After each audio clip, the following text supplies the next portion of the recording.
आने वाली 1 फरवरी 2026 को एक बार फिर से भारत का बजट पेश होने वाला है। हर साल भारत का बजट पेश होता है और हर साल हमारी नजर सिर्फ इसी बात पर टिकी रहती है कि इस बजट में गरीबों को क्या मिला, गरीबों को कौन कौन सी सुविधाएं मिली, गरीबों को कहां कहां पर छूट मिली। 1 फरवरी 2026 को जो बजट पेश होना है, हमारी नजर एक बार फिर से इसी बात पर टिकी रहेगी। हालांकि कुछ चीजें सामने आ रही हैं, कहां कहां पर राहत मिल सकती है, एक नजर इस पर डालने की कोशिश करेंगे। इसलिए वीडियो को आखिर तक देखिएगा। मिडिल ईस्ट की भी इसमें कुछ खबरें हैं, ईरान अमेरिका के बीच जो कुछ चल रहा है उस पर भी एक नजर डालने की कोशिश करेंगे। लेकिन सबसे पहले शुरुआत हम गाजा से करते हैं। गाजा में एक बार फिर से हो सकता है कि बहुत जल्दी हमले देखने को मिल जाए, क्योंकि इजराइल अमेरिका की नहीं मान रहा है। आपको मैं लगातार बता रहा हूं कि सीजफायर जो हुआ था, जो डोनाल्ड ट्रंप लेकर आए थे, पहला फेज खत्म हो चुका है, कैदियों की अदला बदली हो चुकी है, सहायता के ट्रक भी गाजा के अंदर पहुंचने लगे हैं। अब दूसरा फेज शुरू हुआ और इस दूसरे फेज में ही सारा मामला अटका हुआ है।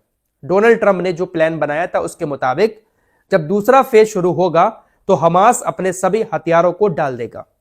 हमास अपने हथियार डालकर या तो सरेंडर कर देगा या फिर हमास के जो लोग गाजा छोड़कर दूसरे देश में जाना चाहते हैं, इजराइल उनको निकलने के लिए एक सेफ गलियारा देगा। कुल मिलाकर फाइनल बात यह है कि इस फेज के शुरू होने के बाद इजराइल अब यह मांग कर रहा है कि हमास ने अभी तक हथियार नहीं डाले हैं।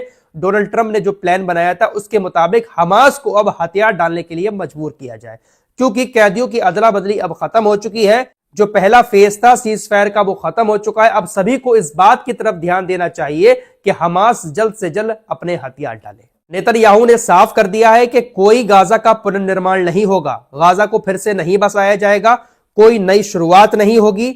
हमारा धैर्य जो है वो अब खत्म हो चुका है, पहले हथियार डालो, बाकी सारे काम बाद में होंगे। आपको मैं बता चुका हूं कि गाजा पीस प्लान तैयार किया है डोनाल्ड ट्रंप ने, जिसके मुताबिक गाजा को फिर से बसाया जाएगा। गाजा को कुछ इस तरीके से बसाने का प्लान तैयार किया है डोनाल्ड ट्रंप ने कि वहां पर बहुत सारे टूरिस्ट घूमने आए, बहुत सारा रोजगार वहां पर हो। गाजा को एक नए लुक में बसाना चाहते हैं डोनाल्ड ट्रंप, लेकिन इसके पीछे कहीं ना कहीं इनका खुद का अपना फायदा जरूर होगा। लेकिन नेतन्याहू इस बात के लिए बिल्कुल भी राजी नहीं हो रहा है। नेतन्याहू का यही कहना है कि हमास को सबसे पहले हटाओ, उसके बाद गाजा में कुछ होगा, क्योंकि नेतन्याहू को शायद ये डर है कि अगर गाजा बस जाता है और हमास हथियार भी नहीं डालता है तो हमास फिर से इजराइल के लिए बहुत मुश्किल पैदा कर सकता है। नेतन्याहू ने क्लियर कट ये बात बोल दी कि आसान रास्ता या फिर कठिन रास्ता जैसे भी हो, लेकिन गाजा में ये होकर रहेगा, हमास को हथियार डालने होंगे। इससे एक बात साफ तौर पर नजर आ रही है कि हमास को एक बार फिर से हथियार डालने के लिए इजराइल हमले करके मजबूर करेगा और हो सकता है कि इसकी शुरुआत बहुत जल्द नेतन्याहू की तरफ से कर दी जाए। डोनाल्ड ट्रंप की किसी बात का समझ ही नहीं आता है कि वो करना क्या चाह रहे हैं। हर जगह पर अपनी टांग अड़ाए हुए हैं और कहीं पर भी फाइनल डिसीजन नहीं ले पा रहे हैं। ईरान के साथ लगातार मिडिल ईस्ट के अंदर तनाव बढ़ता जा रहा है। अमेरिका की तरफ से, डोनाल्ड ट्रंप की तरफ से नए से नए बयान ईरान को लेकर आते जा रहे हैं। अब 2 शर्तें रखी हैं अमेरिका ने ईरान के सामने कि आप हमारे हमले से बचना चाहते हो तो आपके सामने 2 शर्तें हैं और इसको आपको मानना ही होगा। अगर आप नहीं मानते हैं तो आप हमारे हमले के लिए तैयार रहें। बाकायदा ये 2 शर्तें डोनाल्ड ट्रंप की तरफ से खुद ईरान से कही गई हैं। पहली शर्त कि परमाणु हथियार आप नहीं बनाएंगे, जो आप परमाणु प्रोग्राम चला रहे हैं उसको तुरंत बंद करें। दूसरी चीज कि आप अपने प्रदर्शनकारियों के ऊपर जो गोली चला रहे हैं, आपके देश में जो विरोध प्रदर्शन हो रहा है, उन प्रदर्शनकारियों की हत्या बंद करें। अगर आप ये दोनों काम बंद नहीं करते हैं तो आपके ऊपर हम हमला कर सकते हैं। डोनाल्ड ट्रंप ने साफ शब्दों में ईरान को धमकाते हुए कहा है कि इस टाइम बहुत बड़े और ताकतवर अमेरिकी जहाज ईरान की तरफ बढ़ रहे हैं, अच्छा होगा कि हमें इसका इस्तेमाल ना करना पड़े। तो इस तरीके से लगातार ईरान को धमकियां दी जा रही हैं। लेकिन दोस्तों, ईरान भी खामोश नहीं बैठ रहा है। ईरानी आर्मी के स्पोक्स पर्सन मोहम्मद अकरामी ने कहा कि अगर ट्रंप को ऐसा लगता है कि वो एक जल्दी ऑपरेशन कर सकते हैं और फिर 2 घंटे के बाद ट्वीट कर सकते हैं कि ये खत्म हो गया है, तो वो गलत है। युद्ध में पूरा इलाका शामिल होगा, ज़ायोनी शासन से लेकर उन देशों तक जहां यूएस के बेस है। कि आप हिम्मत करके तो देखें हमारे ऊपर हमला करने की, जवाब आपको ऐसा दिया जाएगा और इसका जिम्मेदार इजराइल भी होगा और वो देश भी जहां पर आपके बेस बने हुए हैं। शायद इसी डर से दोस्तों यूएई ने पहले ही मना कर दिया है कि हम अपनी जमीन का इस्तेमाल नहीं करने देंगे अमेरिका को ईरान पर हमला करने के लिए। सऊदी अरब ने भी मना कर दिया है। अब खबर आ रही है कि अजरबैजान ने भी मना कर दिया है कि हम अपने देश का इस्तेमाल किसी के ऊपर हमला करने के लिए नहीं करने देंगे।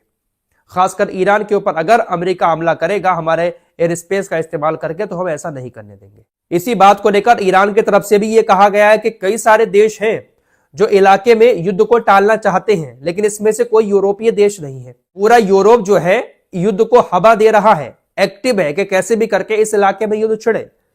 हालांकि कुछ देश रोकना चाह रहे हैं, लेकिन ये यूरोप के देश नहीं है। फिलहाल डोनाल्ड ट्रंप ने ईरान के सामने 2 शर्तें जो रखी थी, उन शर्तों को ईरान ने मानने से इनकार कर दिया है। पहली शर्त जो परमाणु बम वाली थी, उसको तो बिल्कुल भी नहीं मानेगा। किसी तरह की कोई बातचीत ईरान अमेरिका से नहीं करेगा। दोस्तों, ईरान के पीछे सिर्फ अमेरिका और इजराइल जैसे देश नहीं है, बल्कि पूरा यूरोप लगा हुआ है। फ्रांस की तरफ से कहा गया है कि ईरान के अंदर जो लोग शांतिपूर्ण प्रदर्शन कर रहे थे, ईरान के शासन ने उन प्रदर्शनकारियों का जो दमन किया है, उनको मारा है। इसको लेकर फ्रांस ईरानी अधिकारियों के ऊपर प्रतिबंध लगाएगा। प्रतिबंध लगाने के साथ साथ ईरानी अधिकारियों की संपत्ति को भी फ्रीज कर दिया जाएगा। ईरान के अलावा जो और देशों में है कुछ अधिकारियों की संपत्ति, उनको फ्रीज करने की बात हो रही है। साथ ही साथ ब्रुसेल्स में कल एक बैठक होने जा रही है। उस बैठक में IRGC को आतंकवादी संगठन की सूची में शामिल करने का भी फ्रांस समर्थन करेगा। ईरान की IRGC को आतंकवादी संगठनों की लिस्ट में डालने की तैयारी यूरोप बहुत दिनों से कर रहा है। यूरोपीय संघ जो है, जिसमें 27 से 30 देश शामिल हैं, सभी के सब इस बात का समर्थन करेंगे कि IRGC को आतंकवादियों की लिस्ट में डाला जाए। तो ये जिसे चाहते हैं आतंकियों की लिस्ट में डाल देते हैं, जिस आतंकी को चाहते हैं अपने गले से लगा लेते हैं। फिलहाल ईरान को तोड़ने की कोशिशें लगातार की जा रही हैं।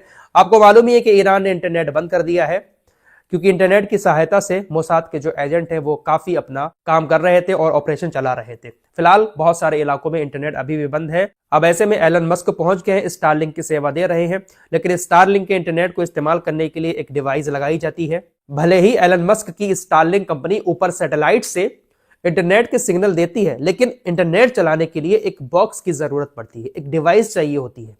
जैसे आप सभी के अगर इंटरनेट लगा होगा, वायर वाला होगा, या अब तो एयर फाइबर भी आ रहा है, तो इसी तरीके से सैटेलाइट से इंटरनेट दिया जाता है स्टारलिंक कंपनी के द्वारा। भले ही देश के अंदर इंटरनेट बंद हो या ना हो, लेकिन सैटेलाइट से इंटरनेट स्टारलिंक की डिवाइस में कनेक्ट होकर इंटरनेट चलता रहता है। तो तकरीबन 51 स्टारलिंक की डिवाइस बॉर्डर पर ईरान की सेना ने जब्त की है। तस्करी करके उनको ईरान के अंदर पहुंचाया जा रहा है। जब डिवाइस ईरान के अंदर पहुंच जाएगी तो उसका इस्तेमाल करके सैटेलाइट से सिग्नल लेकर इंटरनेट चलाना आसान हो जाएगा। तो इस तरीके से ईरान को तोड़ने की कोशिशें की जा रही हैं। आइए अब बजट की बात कर लेते हैं। 1 फरवरी को बजट पेश होना है। खबर ऐसी आ रही है कि हो सकता है कि इस बजट में इनकम टैक्स भरने वालों को थोड़ी सी राहत दी जाए। 13 लाख तक की इनकम पर टैक्स फ्री कर दिया जाए। अब देखते हैं बजट पेश होने के बाद क्या खबर आती है। किसानों को जो इस वक्त 2-2 हजार रुपए की किश्त मिल रही है किसान सम्मान निधि की, उसमें 50% की बढ़ोतरी की जा सकती है। किसान सम्मान निधि 6,000 रुपए सालाना की जगह 9,000 हो सकती है बजट पेश होने के बाद। रेल इंफ्रास्ट्रक्चर की बात करें तो 300+ नई अमृत भारत और वंदे भारत ट्रेनें चलाई जा सकती हैं। सरकार की तरफ से ये जो घर घर सोलर पैनल लगाए जा रहे हैं, इस सोलर पैनल की सब्सिडी को भी बढ़ाया जा सकता है। सरकार की तरफ से ये जो आयुष्मान कार्ड की सुविधा चलाई जा रही है, इसमें 5 लाख तक का 1 साल में फ्री इलाज है, इसको भी बढ़ाया जा सकता है। हालांकि कंफर्म नहीं कर रहा हूं, ऐसी चीजें सामने आ रही हैं, हो सकता है कि इसको बढ़ा दिया जाए। 1 फरवरी को बजट पेश होने के बाद और भी कुछ बदलाव हमारे सामने आ सकते हैं। जो कुछ भी होगा सारी चीजों को आपको बहुत डिटेल के साथ बताने की कोशिश करूंगा। अमीरों को क्या फायदा हुआ, गरीबों को क्या फायदा हुआ, बजट पेश होने के बाद क्या अमीर और अमीर हो जाएगा या फिर बजट पेश होने के बाद गरीब और गरीब हो जाएगा, इन सारी चीजों पर एक नजर हम बहुत आराम से डालने की कोशिश करेंगे जब बजट पेश होगा। इसलिए हमारे चैनल को सब्सक्राइब करके हमारे साथ जुड़ जाइए। इस रिपोर्ट में इतना ही। कुछ और खबरों के साथ फिर हाजिर होऊंगा। अपना ख्याल रखिएगा। अल्लाह हाफिज।